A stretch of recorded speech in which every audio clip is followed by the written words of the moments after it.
am Pulem Mulebatsi, and this is Stories Untold. Welcome to the show. Destiny is knowing that there are no wrong turns, that our steps are ordered, and that the paths that we did not know that we were meant to walk on are pre-ordered and ordained for our purpose. Julie Steinbeck's story bears testimony to this. Let's have a look.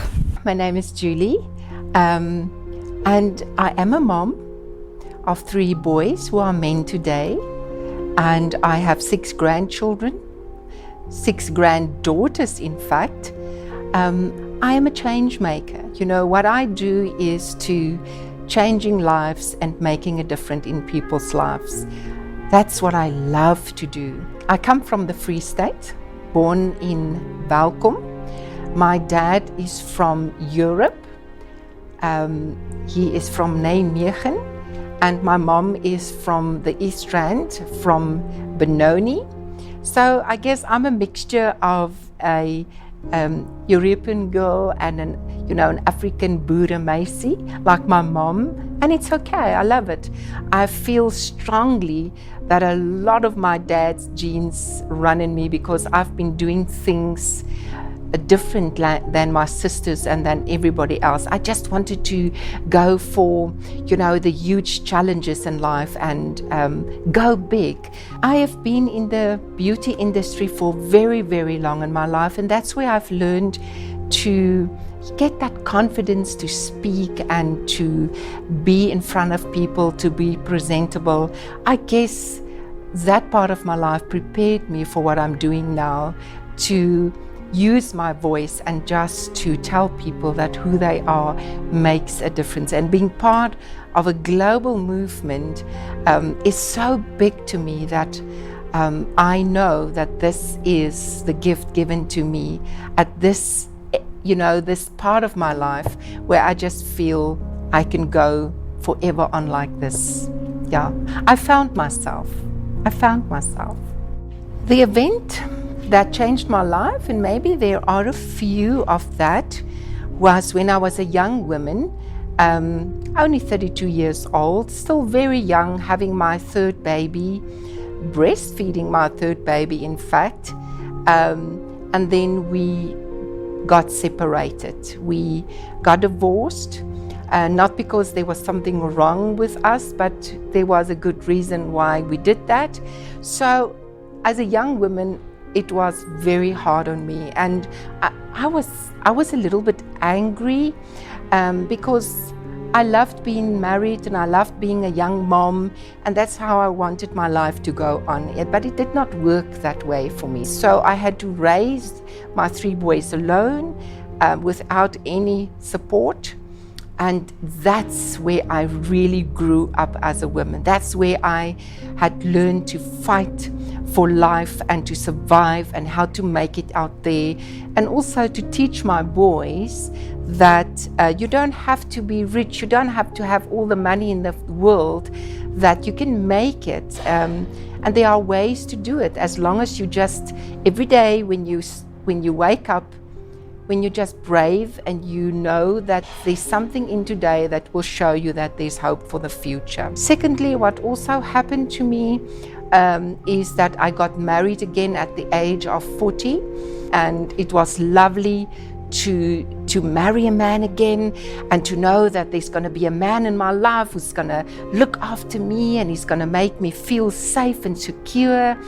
And I moved to the big city of Pretoria, but there were double trouble in our marriage because he was a broken man and I was a broken woman, come from different situations where things didn't turn out the way we thought it was going to turn out. And then suddenly I was again challenged with the thought of getting divorced. I'm not divorced. We did not get divorced. And this time, the second time around, I decided to fight for my marriage. I decided to say, I'm not going to give in, I'm not going to give up, I'm going to fight for my marriage. And no matter what he does, I'm going to show him that this is my marriage and nobody and no thing is going to, steal it away from me. They say we do not grow when things are easy. We grow when we face challenges. Julie experienced challenges in her former marriage and current marriage, but she could never anticipate the difficulty of her next challenge and how she would grow from it.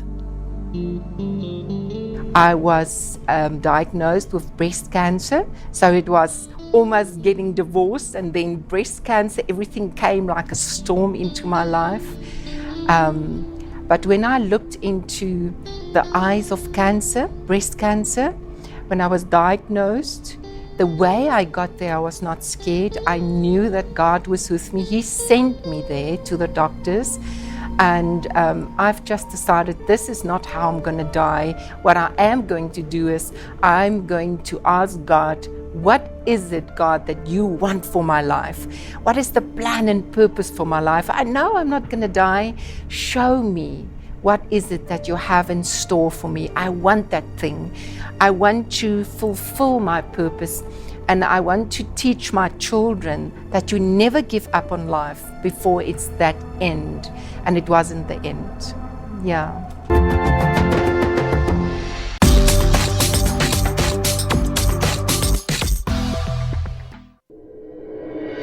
Hello Mzansi, I know you love watching your soapies and sports on SABC. I love watching Network on SABC too. But I do the right thing. I pay my TV license. It's only 265 rands a year. That's 22 rands a month. Do the right thing. Pay yours.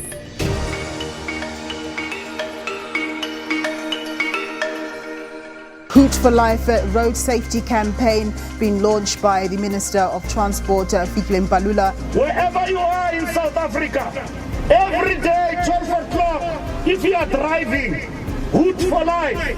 There is no reason to go to a nightclub and then you still drive yourself back home. Put drunk. Now I want to tell and give a stern warning to those who will be undermining the law. We've got an appointment with you.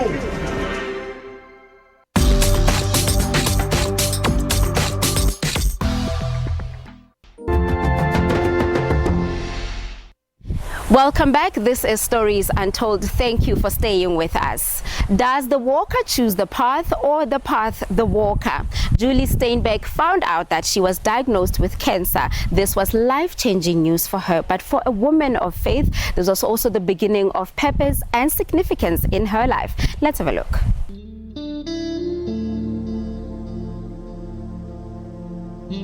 How I got to know about the breast cancer was quite significant in my life. I was healing and, there was restoration busy in my, in my life to heal from this man that wants to divorce me and wants to leave me and everything. And a friend of mine just said, come to our cell meeting, come to the gathering where women are, where we pray for marriages.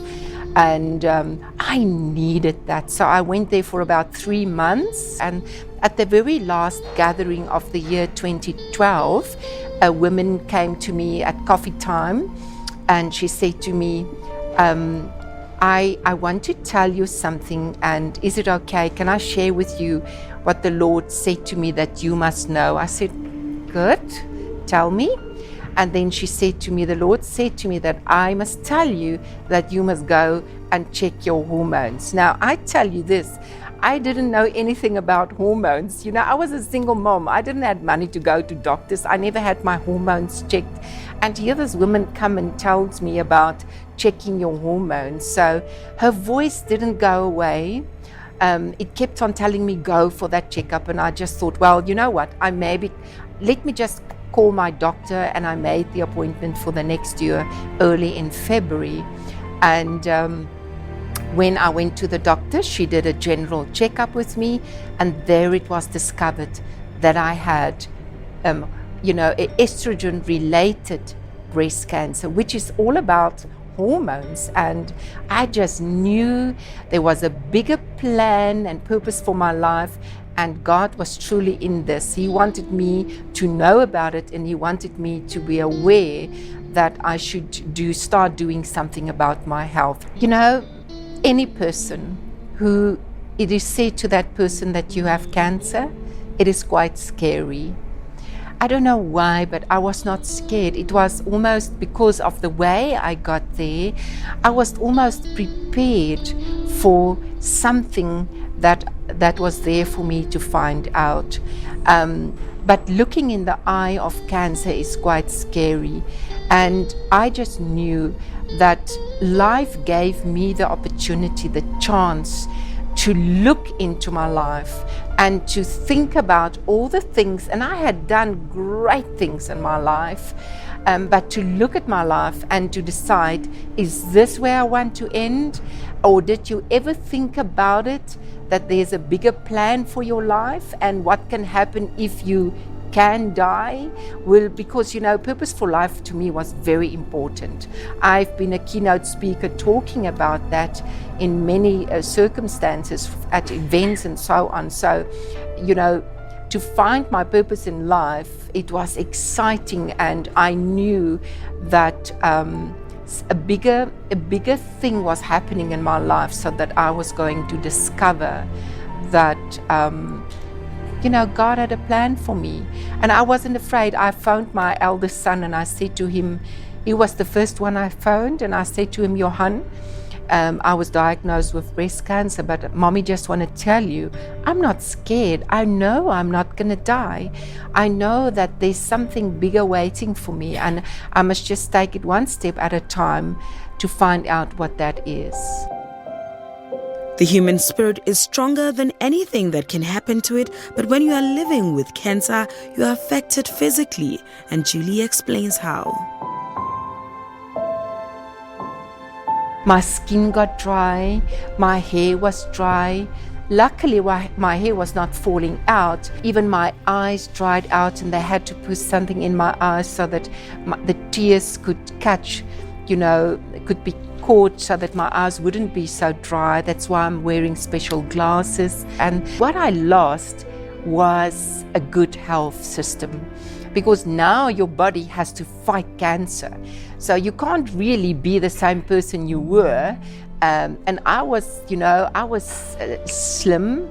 I was also always skinny in my life. And now whatever you eat, you just pick up weight. And, so there are challenges. But when you look at what challenges you face and the treatment that was given to you and how God and life itself brought it to you, you just find that, okay, well, it's a dry skin and things are happening to you, but you got your life again. You fight for your life, and to breathe, to be able to be alive, that became more important to me. Fate is a seismic rambling beneath the ground of your life. It shifts your life towards your destiny.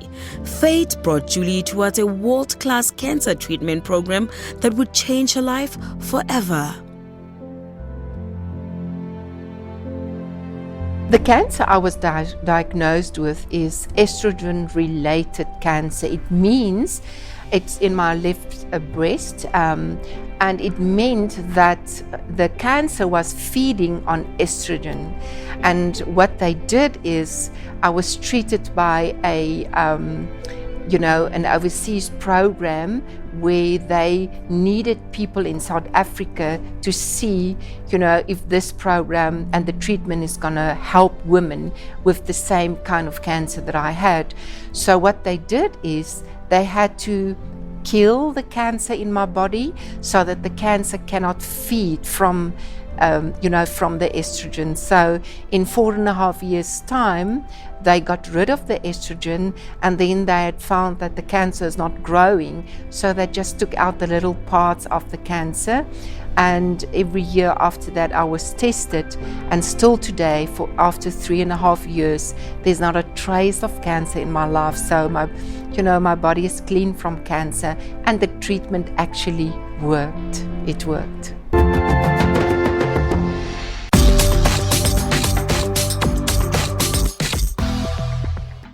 By calling another man who's in your age group cheeky, is that how you speak to people that you respect, or is that reserved for African people? That word cheeky is about attitude, not the persona. Can I just object to Mr. Mpofu editorializing on the answers he's getting from the witness? It's either the words are in the transcript, cheeky, and you must grow up, or they are not. It's not editorializing. It's here in black and white. You accept the transcript as correct, in the sense that it reflects what transpired between you and Mr. Moyane. That's correct. Yeah, okay.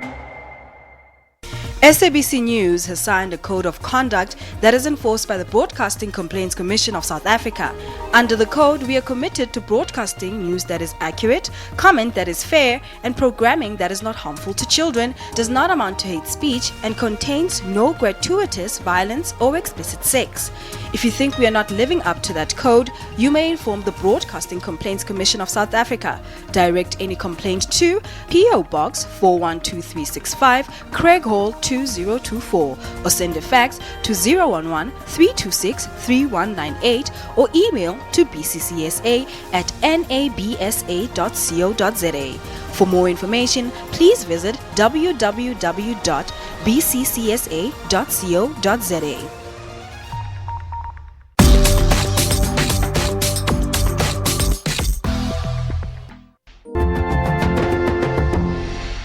Welcome back to the show. Julie's story has taught us that we are not victims of our circumstances, rather masters of our destiny. She has submitted to the calling over her life. Let's now see how she has started to change the lives of others.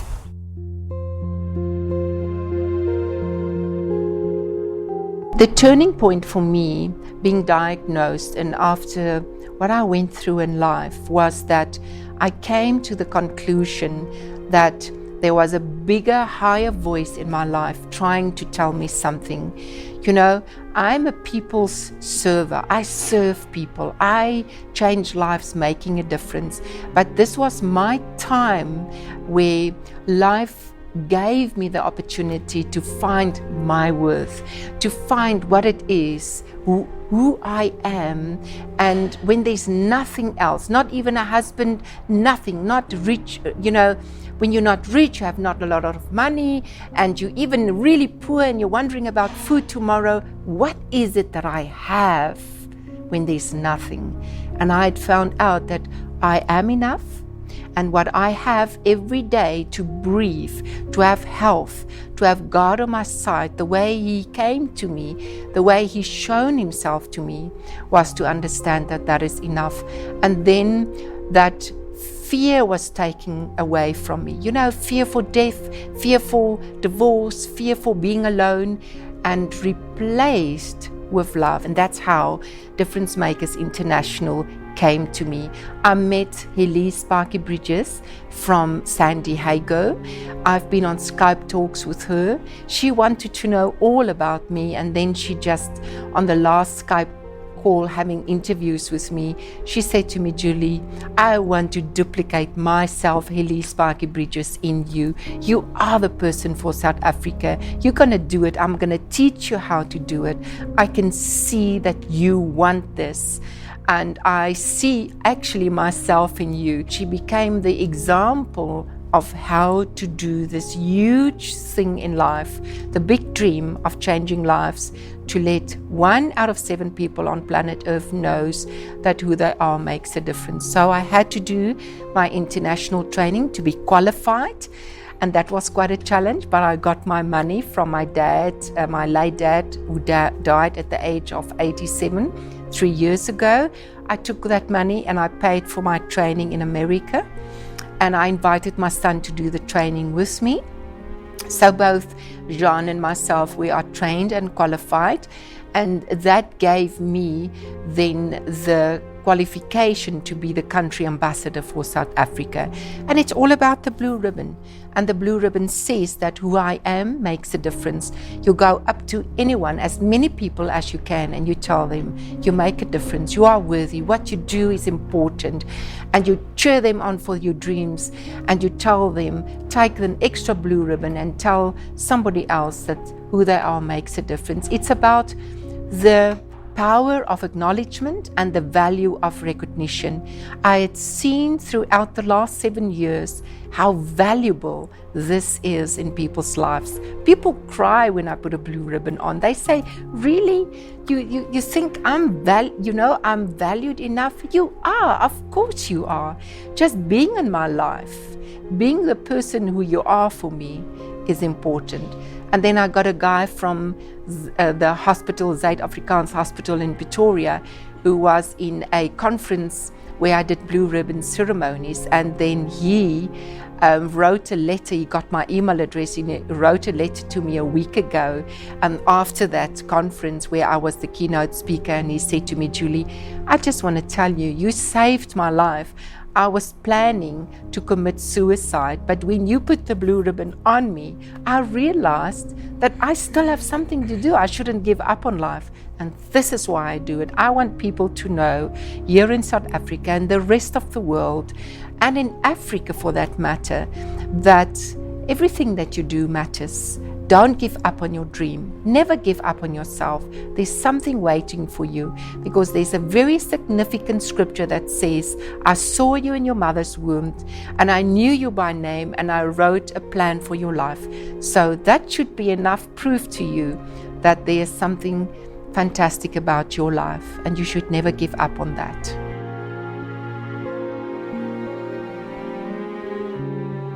My mom has inspired my life in so many ways. Firstly, in keeping on and not giving up, really showing me and my brothers, but me personally also, that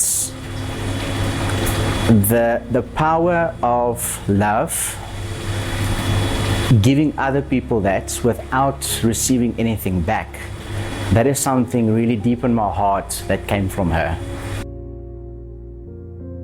Julie has changed my life in a way that I've realized that there is a lot of room for love in our lives.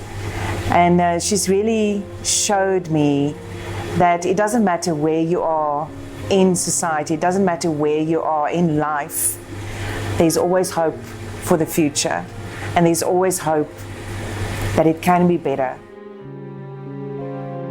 True strength lies in submitting to a higher calling and purpose. Julie dedicated her life to giving and showing love and services, and she saw promotion and alleviation in her life.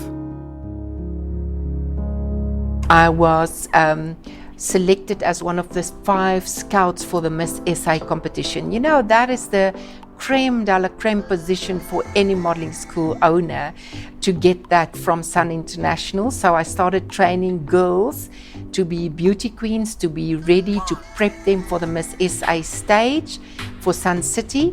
And I'm very proud to say that about 10 girls, went to Miss SA, trained by myself, been coached by myself, and I'm very proud of that.